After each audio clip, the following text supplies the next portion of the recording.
નમસ્કાર વિદ્યાર્થી મિત્રો, અગાઉના લેક્ચરમાં આપણે પ્રકરણ 2 માહિતીનું નિરૂપણ એમાં ચલના પ્રકારો, અસતત ચલ, સતત ચલ, ત્યારબાદ માહિતીના પ્રકારો, સંખ્યાત્મક માહિતી અને ગુણાત્મક માહિતી, ત્યારબાદ વર્ગીકરણનો અર્થ, વર્ગીકરણના પ્રકારો. એમાં વર્ગીકરણના પ્રકારો 2 પ્રકારના, તો એમાં સંખ્યાત્મક માહિતીનું વર્ગીકરણ અને ગુણાત્મક માહિતીનું વર્ગીકરણ, આ 2 પ્રકારો વિશે આપણે અભ્યાસ કર્યો હતો. સંખ્યાત્મક માહિતીનું વર્ગીકરણ તો કોઈ પણ જે માહિતી એકત્રિત કરી હોય એમાં 2 પ્રકારની માહિતી હોય. એક સંખ્યાત્મક માહિતી હોય, બીજી ગુણાત્મક માહિતી હોય. તો સંખ્યાત્મક માહિતીનું વર્ગીકરણ આપણે 2 રીતે કરી શકીએ, કારણ કે ચલના પ્રકારો 2 છે. ચલની વ્યાખ્યા આપણે ભણ્યા હતા કે જે રાશિની કિંમત જુદા જુદા એકમ માટે બદલાતી હોય. દાખલા તરીકે 10 વિદ્યાર્થી હોય તો 10 વિદ્યાર્થીની ઉંમર, 10 વિદ્યાર્થીઓનું વજન, તો દરેક વિદ્યાર્થી દીઠ એની કિંમત બદલાતી હોય. વિદ્યાર્થીએ કોઈ પણ વિષયમાં મેળવેલા ગુણની વાત કરીએ તો દરેક વિદ્યાર્થીએ મેળવેલા ગુણ પણ અલગ અલગ હોય. એટલે કે જે રાશિની કિંમત જુદા જુદા એકમ માટે બદલાતી હોય તેને ચલ તરીકે ઓળખાય. પ્લસ એની કિંમતમાં દર્શાવી શકાય. જે રાશિની કિંમત જુદા જુદા એકમ માટે બદલાતી હોય તથા તેને એકમમાં દર્શાવી શકાય, સંખ્યામાં દર્શાવી શકાય તેવી રાશિને ચલ કહે છે. જ્યારે ગુણધર્મની વ્યાખ્યામાં શું હતું? જે રાશિની એકમ જુદા જુદા એકમ માટે બદલાતી હોય, દાખલા તરીકે વિદ્યાર્થીઓનો દેખાવ છે, બુદ્ધિ ચાતુર્ય, તો એ ગુણધર્મની વાત થઈ. પરંતુ તેને સંખ્યામાં દર્શાવી ન શકાય તો તેવી રાશિને આપણે ગુણધર્મ તરીકે ઓળખીએ છીએ. તો અહીંયા ચલના 2 પ્રકારો વિશે અભ્યાસ કરેલો, સતત ચલ અને અસતત ચલ. અસતત ચલ એટલે જે ફક્ત પૂર્ણાંક કિંમતો ધારણ કરતો હોય, 2 સીમા વચ્ચેની ફક્ત પૂર્ણાંક કિંમતો ગણી શકાય તેવી નિશ્ચિત કિંમતો ધારણ કરતો હોય તો તેવા ચલને આપણે શું કહીશું? અસતત ચલ કહેવાય. સતત ચલમાં જે ચલ 2 સીમા વચ્ચેની બધી જ કિંમતો, બધી જ એટલે પૂર્ણાંક અને અપૂર્ણાંક બંને કિંમતો ધારણ કરતો હોય તો તેવા ચલને આપણે શું કહીશું? સતત ચલ કહેવાય. અસતત ચલના ઉદાહરણોમાં જોયું હતું કે કુટુંબ દીઠ બાળકોની સંખ્યા, બાળકો પૂર્ણ જ હોય. છોડ પર ફૂલની સંખ્યા, કોઈ અડધું ફૂલ હોય, ફૂલ આખા જ હોય, એટલે કે પૂર્ણાંક કિંમતો ધારણ કરતો હોય એને સતત ચલ કહેવાય. રોડ પર થતા અકસ્માતની સંખ્યા, તો અકસ્માત અડધો ના હોય, અકસ્માત થાય પૂરો અકસ્માત જ કહેવાય. એટલે કે અકસ્માતની સંખ્યા, કુટુંબ દીઠ બાળકોની સંખ્યા, ઘરમાં ઓરડાની સંખ્યા, આપણે 1 ઓરડો છે એમ ના કહેવાય, 3 ઓરડા છે, 4 ઓરડા છે એવું જ કહી શકીએ. તો જેની કિંમત, જે ચલની કિંમત આપણે પૂર્ણાંકમાં દર્શાવી શકાતી હોય અથવા તો જે ચલ પૂર્ણાંક કિંમતો ધારણ કરતો હોય, 2 સીમા વચ્ચેની પૂર્ણાંક કિંમતો ગણી શકાય તેવી નિશ્ચિત કિંમતો ધારણ કરતો હોય તેવા ચલને અસતત ચલ કહેવાય. જ્યારે સતત ચલમાં જે ચલ 2 સીમા વચ્ચેની બધી જ કિંમતો એટલે કે પૂર્ણાંક અને અપૂર્ણાંક, દાખલા તરીકે વિદ્યાર્થીઓની ઉંમર, વિદ્યાર્થીઓનું વજન, તો કે 15 વર્ષ અને ઉપર 3 મહિના થાય તો પોઈન્ટમાં દર્શાવી શકાય. વજન હોય તો 70 કિલો અને 500 ગ્રામ, તો પોઈન્ટમાં દર્શાવી શકાય. એટલે પૂર્ણાંક અપૂર્ણાંક બધી જ કિંમતો ધારણ કરતો હોય તેવા ચલને આપણે શું કહીશું? સતત ચલ કહેવાય. તો અહીંયા આપણે 2 વસ્તુ હતી. માહિતી, તો માહિતીમાં સંખ્યાત્મક માહિતી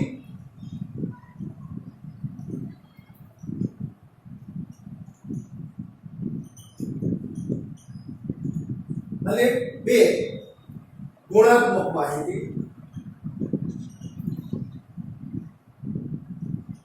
હવે આપણે સંખ્યાત્મક માહિતીમાં 2 પ્રકારના ચલની વાત કરી. એક અસતત ચલ અને સતત ચલ.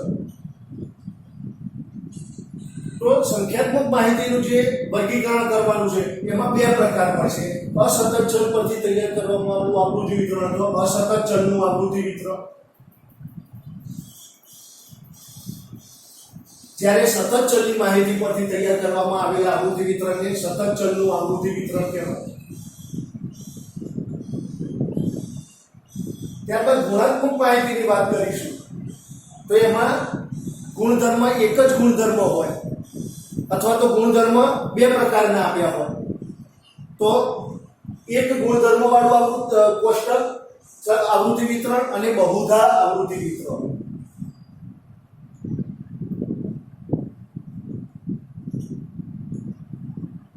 કે બહુધા તો અહીંયા આ ખાસ ધ્યાન રાખીશું. આ જ્યારે ગુણાત્મક માહિતી છે એના આપણે આવૃત્તિ વિતરણમાં સંખ્યાત્મક રીતે નિરૂપણ ના કરી શકાય એટલે એના માટે કોષ્ટક રચનામાં આપણે જવું પડશે. કોષ્ટક રચના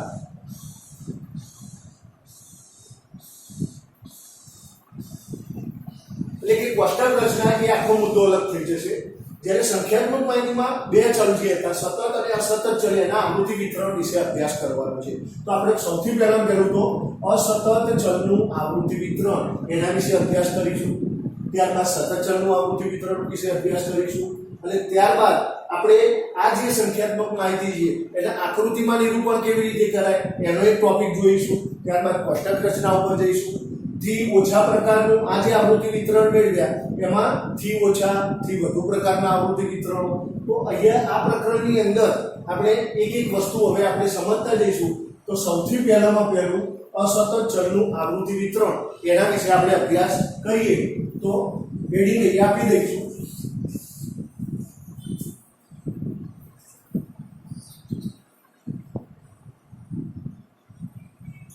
અસતત ચલનું આવૃત્તિ વિતરણ.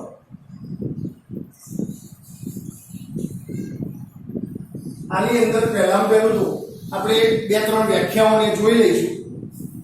તો એમાં પહેલું તો આવૃત્તિ કોને કહેવાય?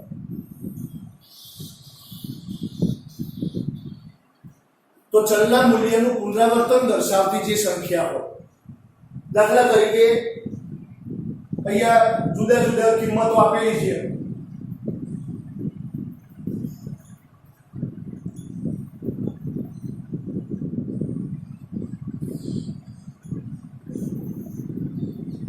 તમે જોઈ શકો છો કે જુદી જુદી અકસ્માતની સંખ્યા રોડ પર રોજ એક અઠવાડિયામાં થયેલા અકસ્માતની સંખ્યા આપી છે. બરોબર? તો આ પહેલો દિવસ હતો, બીજો દિવસ, આ ત્રીજો દિવસ અને અહીંયા પહેલા દિવસે થયેલા અકસ્માતોની સંખ્યા. બરોબર? તો અહીંયા આ જે વસ્તુ છે તો એમાં શૂન્ય કેટલી વખત પુનરાવર્તન પામે? તો કે 2 વખત. એક કેટલી વખત? તો 1 વખત. 2 કેટલી વખત પુનરાવર્તન પામે છે? તો 3 વખત. 3 કેટલી વખત પુનરાવર્તન? તો ચલની જે આ ચલ છે અકસ્માતની સંખ્યા આપણા માટે x તરીકે જેને દર્શાવાય ચલ. તો ચલ કયો વસ્તુ ધારણ કરે છે? તો ચલ અકસ્માતોની સંખ્યા એને આપણે x તરીકે દર્શાવીશું. તો ચલના મૂલ્યે ધારણ કરેલી પુનરાવર્તન કરેલી કિંમત એને આપણે આવૃત્તિ તરીકે ઓળખાય. તો પહેલી વ્યાખ્યા લખીશું. ચલના મૂલ્યના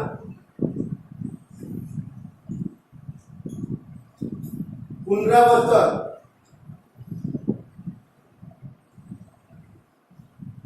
દર્શાવતી સંખ્યાને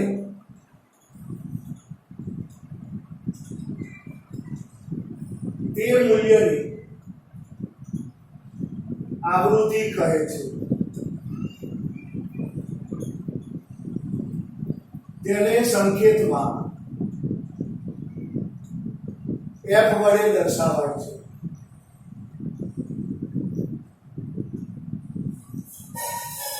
નંબર બીજો મુદ્દો આપણે જોઈશું કે અસતત આવૃત્તિ વિતરણ કોને કહેવાય? અસતત આવૃત્તિ વિતરણ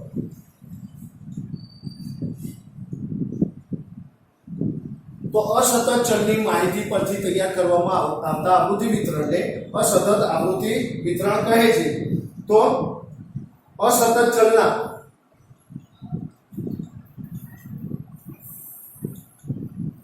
વિવિધ શક્ય મૂલ્યોને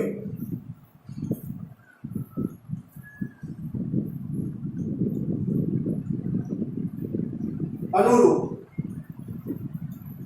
આવૃત્તિ દર્શાવતા કોષ્ટકને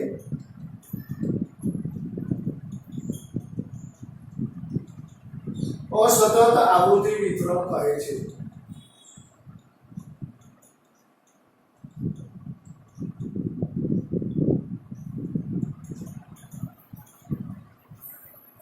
હવે આના માટે આપણે પહેલામાં પહેલું તો અસતત આકૃતિ વિતરણ તૈયાર કરવું હોય તો કયા મુદ્દાઓ આપણે ધ્યાનમાં રાખવા જોઈએ? તો સૌથી પહેલું તો વિસ્તાર શોધો. વિસ્તાર r બરાબર તેને સંકેતમાં r વડે દર્શાવાય. આપણે પછી વિગતવાર વ્યાખ્યાઓ જોઈએ છે વિસ્તાર, મધ્ય કિંમત, ઉર્ધ્વ સીમા, અધર સીમા, બરોબર. પરંતુ અસતત ચલ પૂરતું તો r. તો અહીંયા જે કિંમતો તમને આપેલી હોય એમાંથી મહત્તમ અને ન્યૂનતમ કિંમતનો તફાવત. મહત્તમ કિંમત માઈનસ ન્યૂનતમ એટલે x ની મહત્તમ કિંમત x h હાઈએસ્ટ કિંમત માઈનસ ન્યૂનતમ કિંમત એટલે xl. જો વિસ્તાર નાનો હોય, દાખલા કે 1 થી 10 ની અંદર આવતો હોય, બરોબર, તો આપણે અસતત આવૃત્તિ વિતરણ બનાવી શકીએ. પરંતુ જો વિસ્તારનો રેન્જ ખૂબ જ વિશાળ હોય તો આપણે એમાં અસતત આવૃત્તિ વિતરણ તૈયાર કરી શકતા નથી. તો એના માટે સતત આવૃત્તિ વિતરણ તૈયાર કરવું પડે. બીજો મુદ્દો આપણે ધ્યાનમાં રાખીશું, ન્યૂનતમ કિંમતથી મહત્તમ કિંમત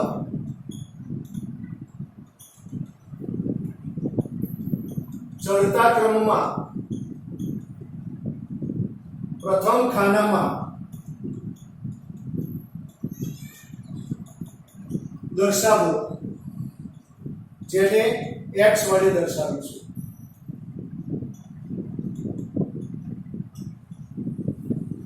તો અહીંયા ન્યૂનતમ કિંમતથી મહત્તમ કિંમત, દાખલા તરીકે અહીંયા મહત્તમ કિંમત 5, ન્યૂનતમ 0, તો 5 માંથી 0 રહ્યા તો 5 રહ્યા. તો આપણે પહેલું કોલમ x નું બનાવીશું તો 0 1 2 ન્યૂનતમ કિંમતથી મહત્તમ કિંમત સુધી જઈશું. તો 0 1 2 3 4 અને 5. આપણે પછીથી એક ઉદાહરણ સમજીએ છીએ બાજુમાં. ત્યારબાદ અહીંયા ટેલી માર્ક આપણે કરીશું. ચલની કોઈ પણ કિંમતની આગળ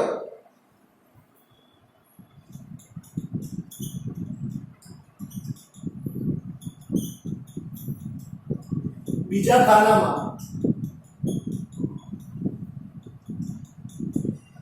આવૃત્તિ ચિહ્ન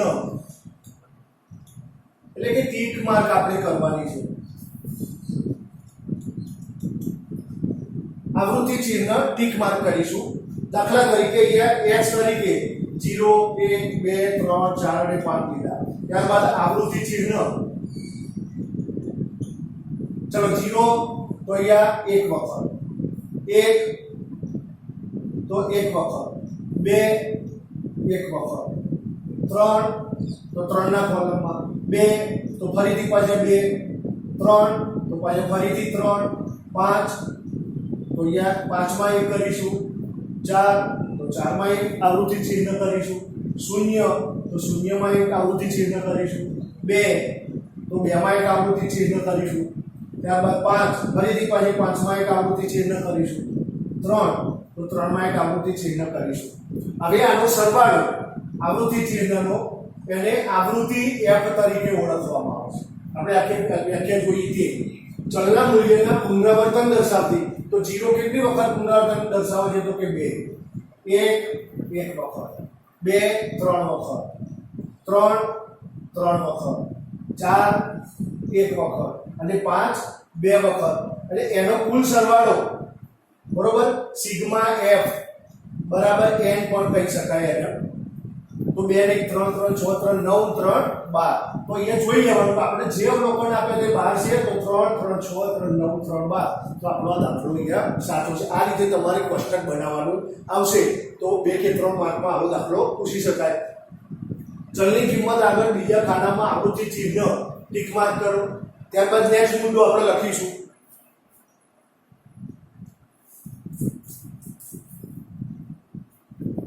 જો આવૃત્તિ ચિહ્નમાં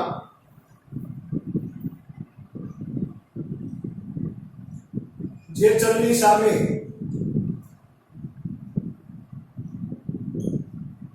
પાંચ આવૃત્તિ ચિહ્ન થાય તો આ પ્રમાણે દર્શાવીશું. 1 2 3 4 અને આ 5.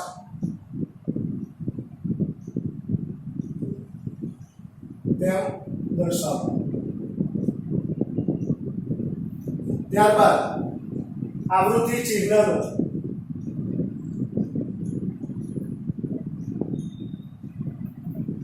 સરવાળો જે તે ચલની સામે ત્રીજા ખાનામાં આવૃત્તિ f માં દર્શાવો. અને લાસ્ટ મુદ્દો, આવૃત્તિના f ના ખાનાનો સરવાળો કરી સિગ્મા f બરાબર n મેળવો. તો અહીંયા આ સ્ટેપ પ્રમાણે આપણે જઈશું. આના માટે પેજ નંબર 17 ઉપરનું ઉદાહરણ એક આપેલું છે, આપણે એ સમજી લઈએ. તો સૌથી પહેલું તો આપ આપના પાઠ્યપુસ્તકમાં પેજ નંબર 17 ઉપર ઉદાહરણ 1 જોશો.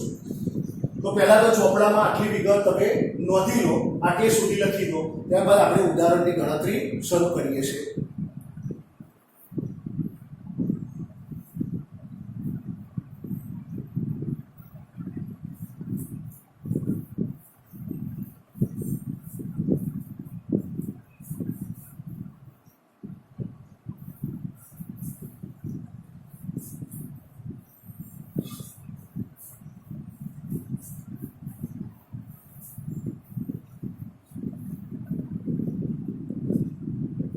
ઉદાહરણ 1. હવે અહીંયા રકમ આપેલી છે. ટેલિવિઝન સેટનું ઉત્પાદન કરતી એક ફેક્ટરીમાં અઠવાડિયા દરમિયાન 500 સેટનું ઉત્પાદન થયું હતું અને તેમાંથી 50 ટેલિવિઝન સેટનો એક નિદર્શ લઈ દરેક ટેલિવિઝન સેટની તપાસ કરતા નીચે પ્રમાણે ખામીઓની સંખ્યા જોવા મળી. તો અહીંયા 50 ટેલિવિઝન કુલ 500 ટીવી નું સેટ છે, એટલે આપણી સમષ્ટિનું કદ કેટલું કહેવાય? n બરાબર 500. ફેક્ટરીમાં 500 ટીવી સેટ ઉત્પાદન થાય છે. એમાંથી આપણે કેટલાનો નિદર્શ લીધો તો કે નાનો n બરાબર, એટલે કે નિદર્શનું કદ કેટલું લીધું? 50. આપણે 50 એકમ ટીવી સેટનો અભ્યાસ કર્યો. એમાંથી આપણને જે અવલોકનો તારવ્યા, એટલે કે ટીવીમાં ખામીની સંખ્યા, બરોબર, ટેલિવિઝન સેટમાં ખામીની સંખ્યા. તો એ પહેલું કોલમ બનાવીશું. ટેલિવિઝન સેટમાં ખામીની સંખ્યા એ આપણો x સંખ્યા છે, એને આપણે x તરીકે દર્શાવીશું. આપણે આકૃતિ દર્શાવવું કરવું છે તો 50 સેટ અહીંયા આપ્યા છે, 50 નો અભ્યાસ કર્યો તો એમાં કેટલી ખામીઓ રહેલી છે? તો કોઈમાં 0 ખામી છે, 3 છે, 2 છે, 1. બરોબર. તો આમાં મહત્તમ અને ન્યૂનતમ કિંમત પહેલા તો આપણે શોધી દઈશું. તો રકમ તમે સમજી લો. તો પહેલું આપણે ટેલિવિઝન સેટમાં ખામીની સંખ્યા આપીશું. ત્યારબાદ આપણે આવૃત્તિ ચિહ્ન બનાવીશું અને ત્યારબાદ આવૃત્તિ f. તો અહીંયા આ પ્રમાણે કોલમ આપણે બનાવવાના છે.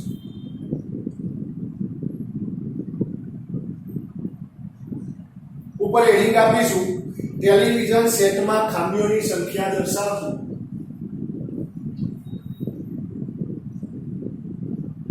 ટેલિવિઝન સેટમાં ખામીઓની સંખ્યા દર્શાવતું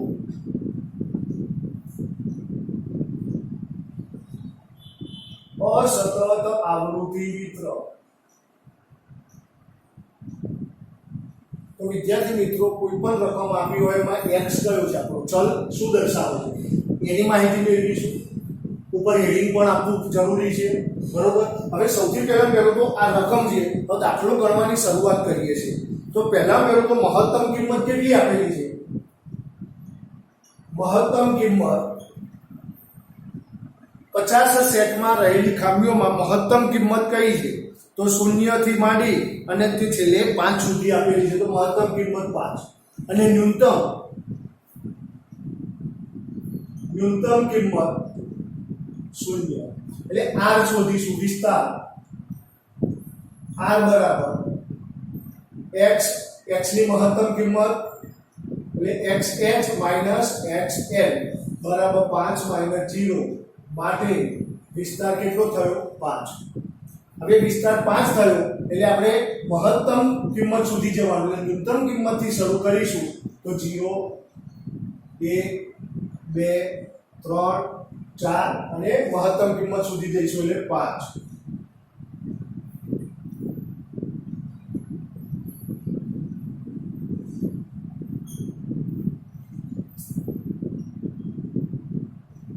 હવે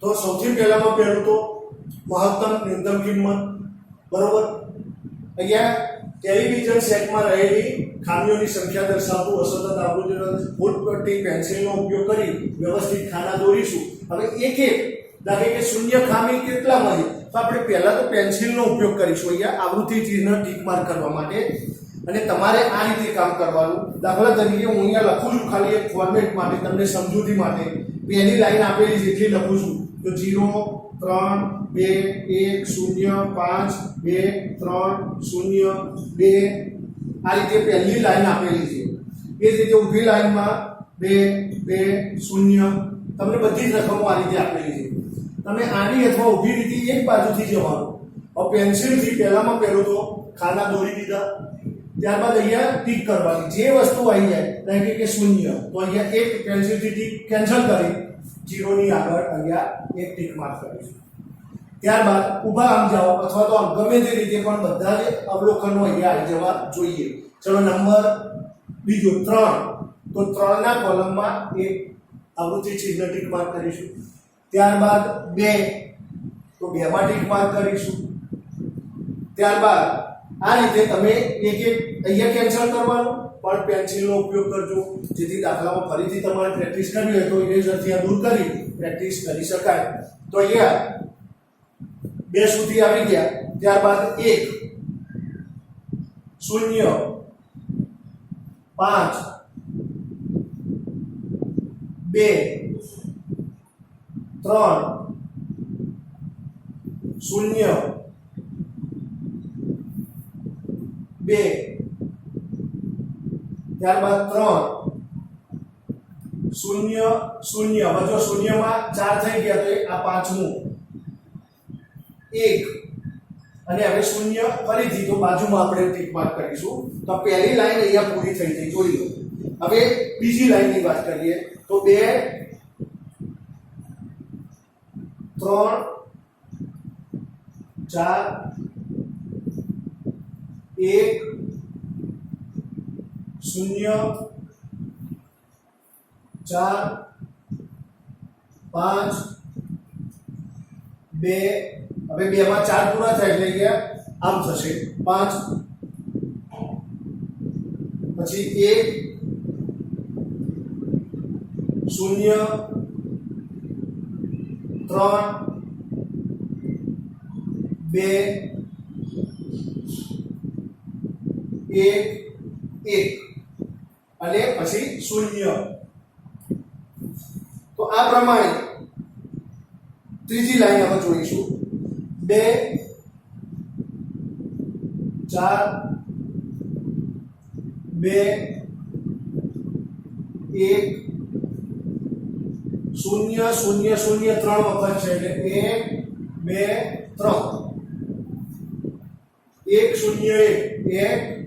0 1 0 1 3 1 0 3 1 0 અને 0 0 ફરીથી 1 ત્યારબાદ 0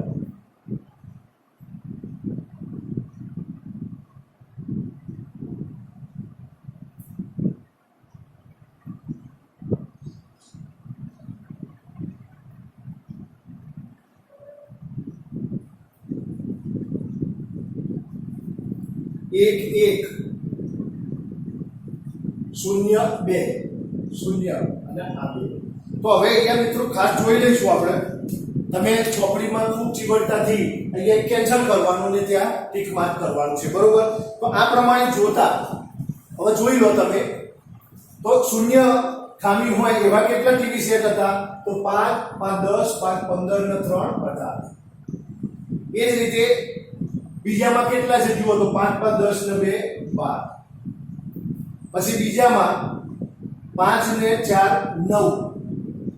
તો જેટલા ટીક માર્ક થયા એનો સરવાળો કરીશું. ત્યારબાદ 5 ને 6, અહીંયા 3 અને 2 કુલ. હવે આપણે જોવાનું 8 ને 2 10, 9 19 ને 6 25, 25 ને 5 30, 3 ને 2 5. તો સિગ્મા f બરાબર 50 અહીંયા. તો આપણે 50 જે આપેલા હતા અવલોકનો એ 50 થઈ જાય તો આપણો દાખલો અહીંયા સાચો છે એમ બનાય. તો આ પ્રમાણે તમે આ દાખલો તમારા ચોપડામાં ઉતારી લો. ત્યારબાદ સ્વાધ્યાય 2.1 નો જે દાખલો આપેલો છે બરોબર, સ્વાધ્યાય 2.1 માં જે દાખલો આપ્યો છે નંબર 1 આ પ્રમાણે કરવાનું છે. તો ચોપડીમાં તમે જોઈ લેજો પેજ નંબર 36 ઉપર સ્વાધ્યાય 2 અહીંયા ગૃહ કાર્યમાં આ પ્રમાણેનો દાખલો તમારે કરવાનો છે. સ્વાધ્યાય 2.1 પેજ નંબર 36 દાખલા નંબર 1 એમાં 50 કુટુંબોમાં બાળકોની સંખ્યા અંગે નીચેની માહિતી મળે છે. તો અહીંયા તમારે શું આવશે? કુટુંબ દીઠ બાળકોની સંખ્યા દર્શાવતું. કુટુંબ દીઠ બાળકોની સંખ્યા એટલે કે એક કુટુંબમાં 2 બાળક હોય, 3 હોય, 4 હોય, 5 એ રીતે બરોબર. તો કુટુંબ દીઠ બાળકોની સંખ્યા દર્શાવતું અસતત આવૃત્તિ વિતરણ. બાળકોની સંખ્યા અહીંયા લઈશું x આવૃત્તિ ચિહ્ન અને આવૃત્તિ. આ પ્રમાણે તમે દાખલો તૈયાર કરશો. તો ગૃહ કાર્યમાં મિત્રો તમને 2.1 નો દાખલા નંબર 1 પેજ નંબર 36 એમાં દાખલા નંબર 1 કરવાનો રહેશે.